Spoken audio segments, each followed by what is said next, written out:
Good evening, good evening, good evening. I am the one, the only Matic B. Mobley, and welcome to another episode of The Journey with Matic B. Mobley. And today, we're sitting here with somebody I want to interview for quite a while because I whether she knows it or not, we've been friends on Facebook for maybe 10 years. Really? 10 years. Wow. And like the last maybe 2 to 3 years, I noticed that you been on a different type of journey. Crazy shift. First off, I'm going to say his name correctly. Is what? Diondra Miller? It's Diondra Miller. Yep, you're close. You almost there. Yeah, Diondra Miller, owner of D&M Credit Resolution. Yeah. Say, well, if you can see her shirt, well, you know, it's popping. Wait. Yeah. Right. So, yeah, like I said, we've been friends on Facebook for maybe about 10 years. That's 10 years. Check it out. You know, but what got me interested is the last maybe 2 to 3, I noticed that you've been on a different journey. Mm-hmm. But before we get to the journey, what were you doing previous to the journey? So I've dibbled and dabbled into a lot. I can give you stuff all the way back to, like my teenage years. Like I was in the military. I don't know if you was following me for a long time. Do you know that I was in the Marine Corps? I was in the Marine Corps for about 4 years. Mm-hmm. Then I had, my child. I went to school for a dental assistant. And then after I graduated there, I got a job at a pediatric dental office and then slowly, quickly climbed the ladder. And then wound up being an office manager, managing multiple locations. And then quit. And now I'm an entrepreneur full time. Mm-hmm. Yeah. Okay, so... All right, I get the entrepreneur journey because I'm on that wave too. Right. Well, what made you select credit? I don't like to say that I selected credit. I feel like credit selected me. So basically, when I quit my job, it was just one of those things. I'm a single parent, you know what I mean? And I just felt like I was missing a lot, you know what I'm saying? Like with my son having to be home and everything, I felt like I was missing out on a lot. And then with me working, at the job at the time, it was like I was doing so much work and I didn't see the benefit in it. I was doing the job of multiple people, office, manager, regional manager or whatever. Like I done coached half, they was sending people from Harrisburg down for me to train them, want me to put together a training manual. And it was like I was getting promised, certain positions and they never came through with it. So I felt like they was kind of, stringing me along. Right. Using me for my talents or whatever. And one day it just like, it triggered me. It was like, you know what? I put all of this energy into this company. I could do that for myself. Like at the end of the day, I feel like I could out hustle a 9 to 5. Right. So I started out, it's crazy to say this, but I started out with Instacart. Like I did Instacart one weekend. My son was out of town. My boyfriend was out of town. And I was like, all right, let me see what I can do, with this Instacart. And I ran that thing from Friday to Sunday nonstop. Like I ran it from early in the morning, from like 6 o'clock in the morning. And I think my last shift was at like 10 o'clock that night. And I did the same thing the next Saturday. And I think Sunday I ended out at like 5 o'clock. And when I looked down, I had made like almost $900. So I'm like, wait a minute. I done made $900 in 3 days. You know what I mean? Like that's over half of my check that I'm bringing home, on my 9 to 5. And plus, like after me working my 9 to 5 and I'm coming home late and I don't have the time to spend with my son, now on the weekend, I need to bridge the gap. Like I felt like I was living check to check. You know what I'm saying? So I was like, well, what am I even talking about? I quit. And I put I put my notice in September. Mm-hmm. For December. And I'll never forget. What year? Of 2020. No, I'm sorry. What year was that? 2019? 2020. It was 2020 because I've been doing this for a year now. So it was 2020, yep. I put my notice in and I'll never forget this. I gave my regional manager my notice and he didn't take it serious. Right. You know what I'm saying? He was like, well, first you got to convince me. He didn't want me to tell my staff. He didn't want me to announce it to anybody. So I was like, okay. Convince him. Yeah, I got to convince him, That's a new one. Exactly. But you got to remember, I trained him. You know what I'm saying? Like, he didn't really have to do his job because I was doing so much. You know what I mean? So, like, when I gave him his notice, I was like, okay. Now, mind you, I was able to do basically whatever I wanted in this position. Like I kind of ran my own, like if I wanted to leave the office early, I could, because he ain't had no choice but to let me do almost what I wanted because he needed me. So when I gave him my notice, he's like, you have to convince me. So I said, okay. And it was September. I gave him a notice of December. And I let him know, like, listen, anybody that you hire on, I'll train them. You know what I'm saying? Make sure, because I always want to leave something on a good note. You never want to burn your bridges. You know what I mean? That's extremely big of you. Yeah. Some people be like, oh, no, it changed. It changed. So after he told me to convince him, I said, okay. I went to work. I think I worked like 2 days. And it's something about when you put your notice and you mentally check out. Right. You know what I'm saying? So I mentally checked out. And I was like, you know what? I got to move it up. So I moved it up to, October the 31st. And it's been on since then. Like my boyfriend actually bought a credit repair course for me. Right. I was doing Instacart and he was like, hey, what do you think about credit repair? So I was like, I can learn anything. I feel like I can learn anything. I feel like I can hustle anything. I'm about my money. Mm-hmm. So let's see what it's about. And then, at the end of the day, even if it's a fail, it's still something that'll be beneficial to my life, So I took the course and it's been up ever since. So how did you end up taking it so seriously? Because I'm like you're very vigilant about this thing. You're diligent. I'm like I've shared quite a few things of yours. Yeah. Because I'm like so that was shit. I didn't know that. I didn't know that. I didn't know that. I didn't. So I shared.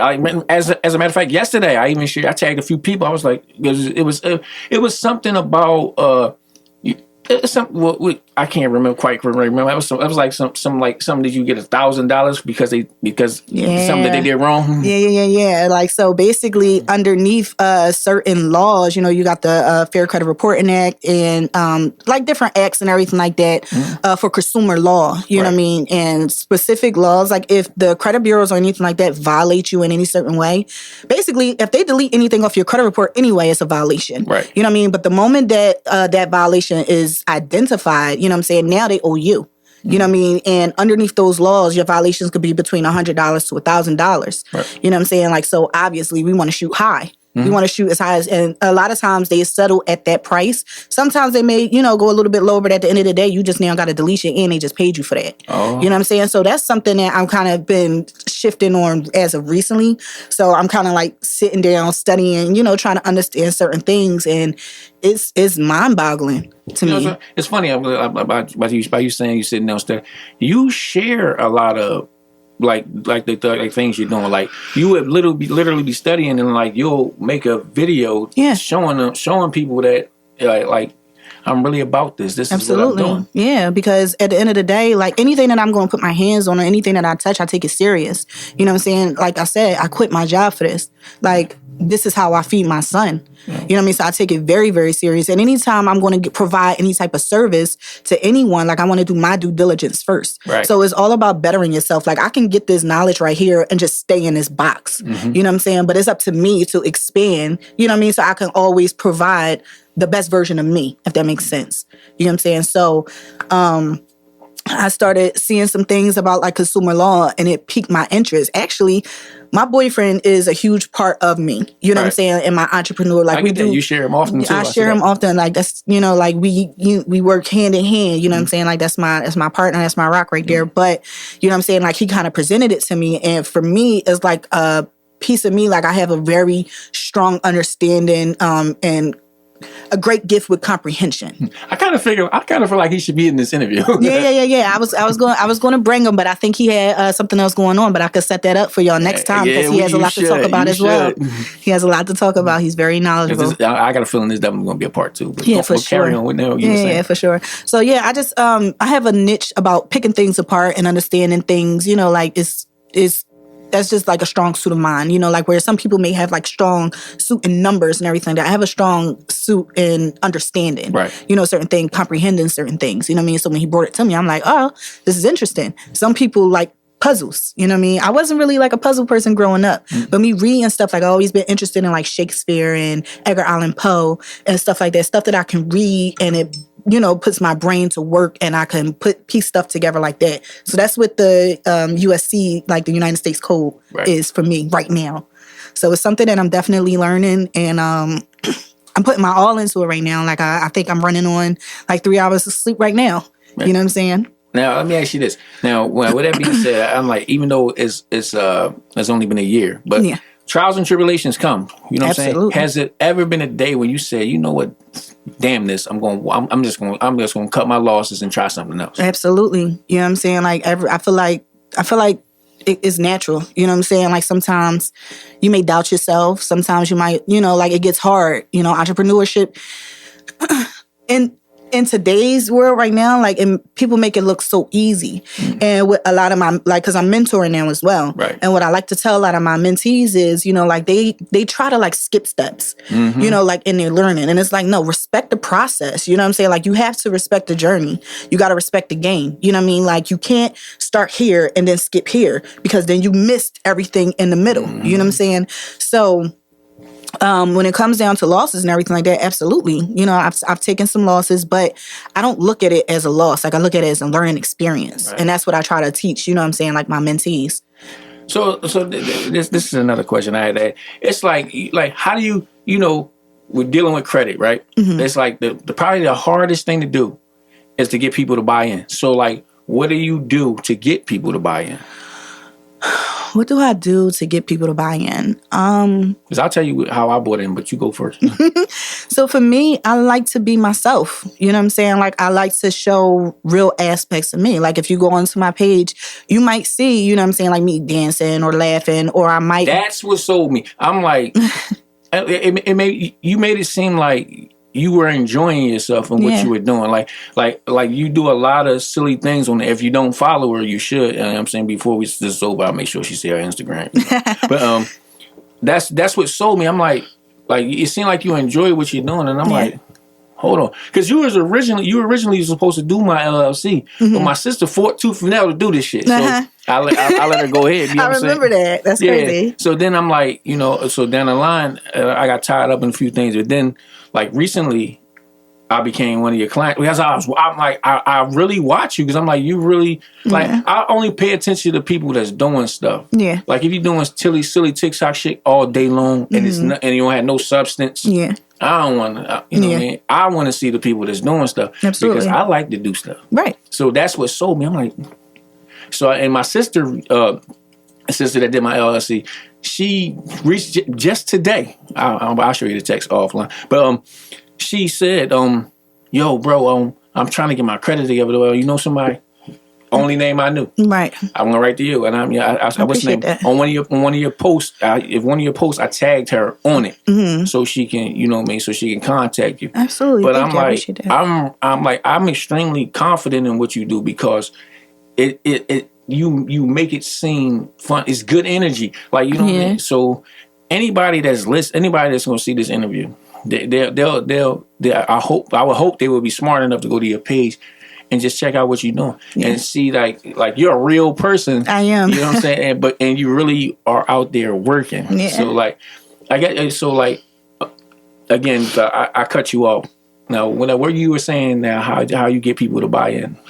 So I just like to be myself. You know what I'm saying? Like I feel like me being myself, I'm relatable. You know what I'm saying? I understand. I'm humble. And I come from a place where it's like, I know what it feels like to be there. You know what I'm saying? So for me, it's like being as though I know what it feels like to be here. What would make me trust this person? Right. You get what I'm saying? Like, so I always put myself in the other person's shoes, and I've always worked in like customer service. So I like for people that's dealing with me to feel comfortable. If you don't feel comfortable with me, then, like, I don't want to, you know what I'm saying? It ain't even no point. You know what I mean? And for me, I like to be transparent as well. You know what I'm saying? Like as much as I can. I like to be transparent too. Now this is a while back. Like you had a post that I found real interesting. Like in the beginning, you said, because I was like, I guess that was like probably like a time when you're trying to build trust with people. You made a post and you said this. You said, I got my own credit. I got my own. So I don't want your stuff. I'm trying to help you. Absolutely. Because when I first started off, the way that I first started off was I offered to fix a couple of people's credit for free. Right. Free of charge. You know what I'm saying? At worst, I can't do anything to mess you up. You know what I'm saying? I can't do anything to mess you up. At most, you either going to stay where you at or you're going to increase. You know what I mean? But this is your way of, you know what I mean? And for me, I'm a person where I love to support. I love to give back. So if you've been following me for a while, you've seen me, you know, throw like big events for my dental office, giving back to the community and stuff like that. That's stuff that I enjoy to do. You get what I'm saying? Because I feel like we as people, we get so caught up in this materialistic thing and get caught up in like our life and everything that we forget to just come down, you know what I'm saying, and give back. That's my way of giving thanks. You know what I mean? So I was trying to do that, and it was almost offensive, like a lot of people that I actually knew at the time, you know, like I had an actual personal relationship with them, and I was offering to do their credit, and I think I only asked for I didn't ask for their full social security. Well, yes, I did. I asked for their last four, but I also asked for a picture of their social security card. Right. And they started getting hesitant. And I explained to them, I need these documents in order to send it in. You know what I'm saying? As proof of verification along with your disputes. Right. And it was like, oh, well, I'm just not trusting, you know, with people stealing my identity and everything like that. And then it boils down to this. This is the bottom line in the foundation. And it's no shots taken. It's just facts. What can I do with your credit that you can't do with your credit? You're coming to me, you know what I'm saying, for me to repair your, you know what I mean, your mishaps or whatever like that, your mistakes. So I'm trying to help better your life in a sense. You know what I mean? You have a score where if you apply for something, you're going to get denied for everything. Right. So let's be realistic. What can I do with your information that you can't do? What can you do with that? What can I do? At 488. Exactly. and not saying it like that, but let's be realistic here. I can't do anything with your information. You know what I'm saying? That you can't do with your information at this time. Right. You know what I mean? And at that point in my life, it was like I had just started. And like I said, it was kind of offensive to me because I feel like I'm a stand-up person. I feel like I've always been a stand-up person. Right. And the fact that it was coming from people who knew me on a personal level, it was kind of insulting. Yeah, it was a little bit insulting. So now you having an event coming up, right? Yes, I am on Saturday. You want to care to tell us about that? Yeah. So I am having a vision board party for women. It's a women's event. And I felt like it'll be pretty cool, you know, for some like-minded individuals to get in the room. It'll be like a motivational event. I'll have a continental breakfast. We'll play a few games, put a vision board together. And then once they have their boards together, I'm kind of going to give them, you know, some information on how to bring their vision to life. Right. You know what I'm saying? Listen, this is the foundation on if you wanted to, you know, let's just say you wanted to start your hair salon. How would you fund that? Right. This is how you would fund it. You know what I'm saying? You would use business funding.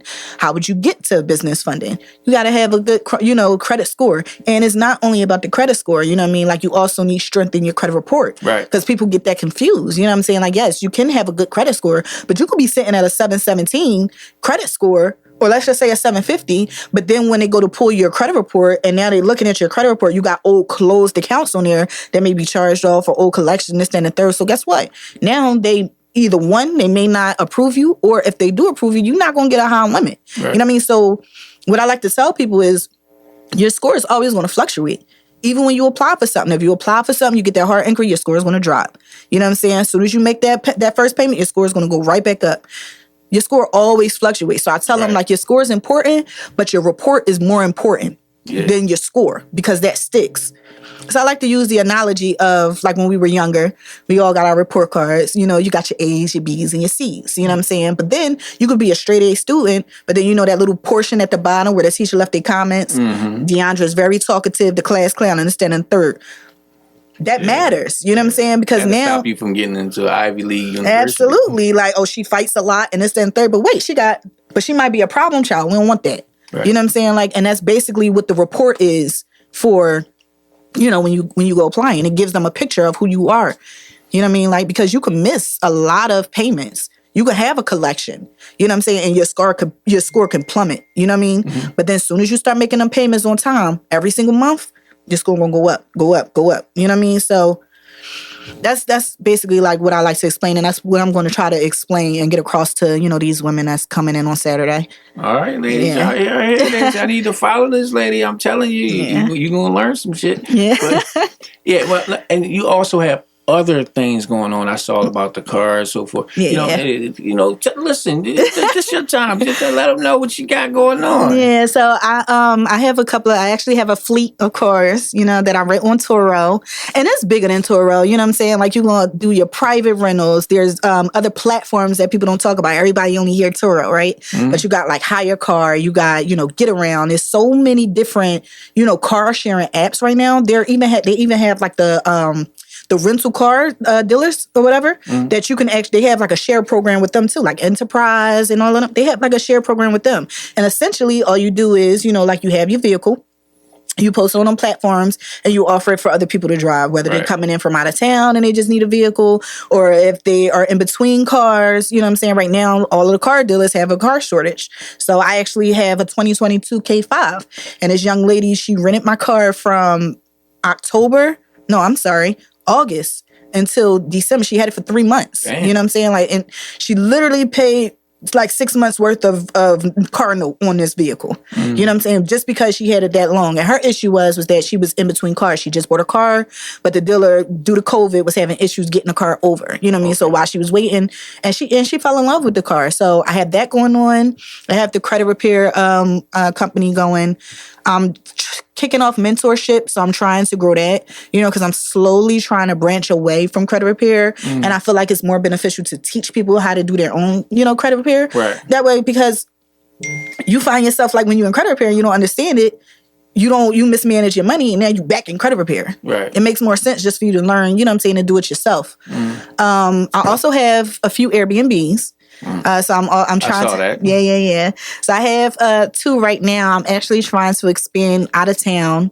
And I'm also working on a website that I'm not ready to drop yet. So that's something on the back end, and I'm not quite ready to reveal yet. We're working on that for a couple of months. No. So you gotta put a time limit on that now. It will be dropping it in about 2 weeks. 2 weeks? In about 2 weeks, yeah. Yeah, okay. Yeah. Now, this interview gonna drop in 2 days. That's fine. I'm just letting you know. I'm a woman of my word. I'm a woman of my word. 2 days. My website What's today? Wednesday? Friday, yeah. 2 days. My website is just, we just got the bulk of it complete. You know what I'm saying? I'm putting like the final touches on it and everything. Yeah, but I'll be dropping that soon. Okay, so let me ask you. So, okay. What's the ultimate goal? What's the ultimate goal for you? Where are you trying to take everything that you got going on? Where you trying to take it? So right now, all of this that I'm doing is a foundation.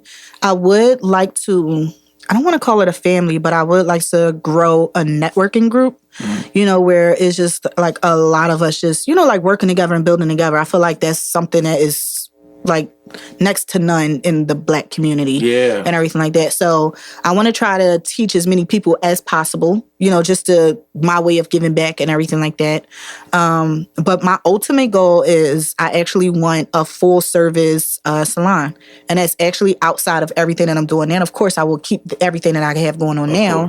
You know what I'm saying? But my ultimate dream is to have like a one-stop shop for females. You know what I mean? Like, so that's something that is a big vision of mine, but I can't touch that right now because I'm so focused on everything that I, got right here first. Right. You know what I'm saying? So that'd be like, master that first. I got to master everything that I have going on now. And I started it and I can't stop. Like, I got to finish strong, so I have all of this working right here. And then once I feel like all of this is ready to go and I can take my hands off of it and it moves on its own, then I could go and get my full focus to like what I really, really want to do. Okay. So to the little girl out there that's really trying to figure out what she wants to do, right? What advice would you give her moving forward? Like, you know what I mean, that you wish that someone had given to you?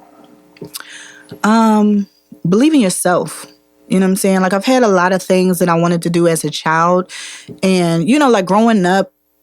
And it's no fault to our parents or anything like that. But growing up, like my parents always told me, like, you want to do that, but make sure you have a backup plan. Why? Yeah. Why should I have a backup plan if this is what you don't believe in me enough to know that what I'm saying that I want to do, I can do and be successful at it?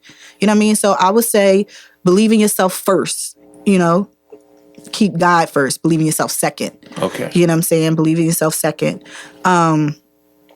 And do what you want to do that makes you happy. Because ultimately, if you love what you do, you're going to give it your all. Oh, absolutely. You know, if you love what you do, you're definitely going to give it your all. So that's the advice. And keep going. Don't give up. It gets hard. You know what I'm saying? Like, everything is... You had to breathe a little bit when you said that. I had to breathe because I've had times, you know, like I had times, and right now, sitting in the seat right now, I can reflect back on so many times where I wanted to give up and everything like that. And just know that when it's starting to get hard, you close. Yeah. You know what I'm saying? You're close. Like, if it's not a storm involved, and if it comes easy, it's not worth it. You know what I mean? Like, you have to get through that storm. Once you push through that, if you meet that wall and you meet that storm, don't give up and turn around. Nah, this is your moment. Right. Push through, because God ain't gonna give you. You know, He puts you through some things first to see if you really want it. Push through that, and a light will be right there waiting for you. You know what I'm saying? So don't give up. Like, keep, believe in yourself, put God first, and keep pushing. Yeah, now I'm gonna ask you this question because it's saying this because we talking about finance, we talking about a lot of financial things here. So I got a lot of backlash for saying this. I said I believe that conflict resolution and financial literacy should be a part of curriculum. Mm-hmm. I said it should be against the law to not have it be a part of curriculum. Yeah, but that's too that they're not gonna do that. Yeah, why would they? Why should we do that? No. See, here's the reason. You know what I'm saying? Like, yes, financial, all of the crap that they teach in schools and everything like that, they're not going to teach you financial literacy. Because want to know why? The system is not built like that. You know what I'm saying? Now, Congress put stuff in place for us, but the system itself is not built like that. You know what I'm saying? You have to do your due diligence by going to go read and try to find out what the crap is going on. Because let's get into this. This ain't even a country. This is a whole corporation. Exactly. You know what I'm saying? Like, so let's just start there. It's not built for that. You know what I'm saying? Like, so should it be taught? Absolutely. Will they? Absolutely not. Yeah. I call hell for that. Yeah, they make money off of you being in debt. You know what I'm saying? Like, even with these credit bureaus, they give them so much power. They ain't got no power. They LLCs. If you Google them, these are LLCs. How many people in here can create it? I can create 50 million LLCs. Anybody can create an LLC. That's what these credit bureaus are. They're not appointed by government. Mm-hmm. They assume the rule. You get what I'm saying? So, yeah, they ain't gonna do that. Yeah, I mean, because only reason I felt that way, like when you look at reason why I put conflict resolution in there, because I'm like, if you look at what's going on in the streets, the reason why everybody shooting everybody up, because nobody knows how to solve conflict. Absolutely. So like, why isn't conflict resolution a part of curriculum? Yeah. And then I'm like you said, everybody you want to teach people how to dig themselves out of the hole with the credit. Mm-hmm. Like, why isn't this already taught? And that's these things. It just doesn't make sense to me. It's even to the point of this. I can even go a little bit deeper. Us as Black people, we hated Trump so much. Why? I didn't. But a lot of people did. And they fought for tooth and nail to get this man Biden in, right? Mm-hmm. But look at everything now. The way that he's having everything set up, Whereas though, when you really, really look at it, Trump was really for, and I didn't even notice it. Me, myself, I was even at fault. Trump is racist, blah, blah, blah, blah. That's all we saw. Until I got in the entrepreneur seat. And I started to see what really is going on. He was for the businesses. Mm-hmm. You know what I'm saying? These, Biden and everything, that they're putting a strong arm on the businesses, even to the point of, right now in Philly, they're about to pass a law for people that's doing Airbnb. You know what I'm saying? I have not read into the law yet that they're about to pass for Airbnb. I am. So once I do, I'm going to put something on there and I'm going to tag you in it so that you can tag everybody else in it. I'm going to let you know what it's hitting for. But basically what it boils down to is that there's a license or registration or something like that you have to pay for between $7,000 to $10,000. Mm-hmm. So now you stepping on our neck. We can't even get above water. They like, oh no, these people, they doing too much. They making too much money. Let me put them back down. Let me sit them back down. You know what I'm saying? But they don't even realize that. You know what I mean? I feel like that's what I feel like the Republican Party. I feel like we look at the Republican Party wrong. We do. Because the Republican Party is really for business. You know what I'm saying? But people don't know that. People don't know that until everything is a mindset shift. You get what I'm saying? And what I mean by that is the Republican Party is definitely for business. And then when you get into it, just think about it. I said that the United States is a corporation, right? Mm-hmm. They can't spend money they can't get money unless we spend money. They don't have money. You know what I'm saying? We have unlimited funds. They talk about it in the law. Unlimited line of credit. They talk about, like, they even talk about credit cards. If you go in the law, you know what I'm saying? And I can't off the top of my head let you know exactly which one it is, but I believe it's 1681. USC 1681, chapter 41. But if you look up the term credit card and what it means in the United States Code, all right, it basically means like a coupon, a plate, a card, any card that you use to obtain financial gain, employment, and all that other kind of stuff. So now we're looking at it like, okay, your Social Security card is in fact a credit card. Right.